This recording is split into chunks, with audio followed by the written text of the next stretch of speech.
전 세계가 분노하고 있는 러시아의 우크라이나 침공. 국제 질서를 크게 뒤흔든 사건이라는 점에서 후유증은 작지 않을 전망입니다. 이번 사태에 대한 전반적인 내용을 10개의 문답으로 톱어봤습니다. 현지 시간 24일 새벽, 블라디미르 푸틴 러시아 대통령의 군사작전 승인으로 러시아의 우크라이나 침공이 시작됐는데요.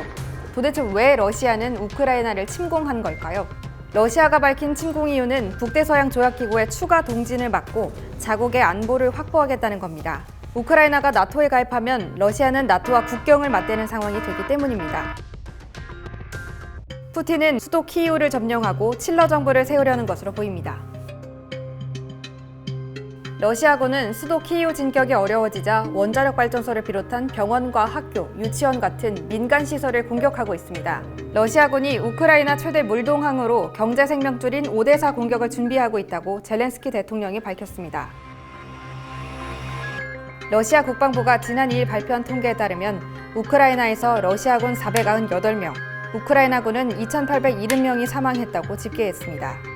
그러나 젤렌스키 대통령은 지난 5일까지 러시아군 10,000명이 사망했다고 밝혀 큰 차이를 보였습니다. 민간 지역에도 무차별 폭격이 이어지면서 우크라이나 당국은 적어도 2,000명의 민간인이 사망했다고 밝혔습니다.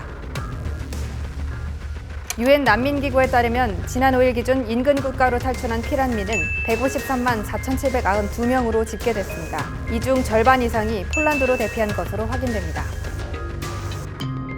러시아인들도 비판의 목소리를 내며 반전 시위를 벌이고 있는데요. 이에 러시아 당국은 하루에 최소 4,300명을 구금하는 등 강하게 제재하며 대응하고 있습니다. 이번 사태에 전 세계가 분노하며 곳곳에서도 반전 시위가 벌어지고 있는데요. 러시아의 경제적 고립에 동참하는 국가들도 늘고 있습니다. 대표적으로 미국과 유럽이 러시아 주요 은행을 국제금융결제망에서 차단했습니다. 현재 러시아는 국제금융거래의 80%를 스위프트에 의존하고 있어서 큰 타격을 입을 것으로 보입니다. 또 유엔은 긴급 특별총회를 열어 러시아의 우크라이나 침공을 규탄하고 즉각 철군을 요구하는 내용의 결의안을 채택했습니다.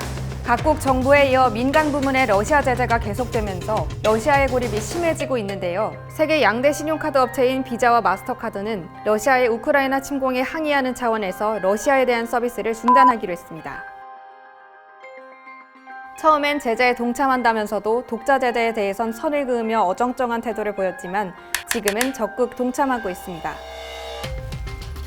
서방의 압박에 푸틴 대통령은 핵카드까지 꺼내들었죠. 미국과 유럽 국가들이 국제금융결제망 퇴출을 결정하자 특별전투 임무에 돌입하라고 지시한 건데요. 당장 핵전쟁 가능성은 높아 보이지 않지만 미국 등은 일단 상황을 예의주시하는 분위기입니다. 우크라이나가 침공당한 건 핵이 없어서라기보다는 지정학적인 이유가 큽니다. 하지만 이번 사태를 보면서 핵에 대한 북한의 집착이 더 커질 수밖에 없어 보입니다. 지금도 세계 곳곳에선 평화를 향한 움직임이 이어지고 있습니다. 이 끔찍한 상황과 무고한 사람들의 희생이 계속되지 않길 바라며 하루빨리 평화롭게 해결되길 기원합니다.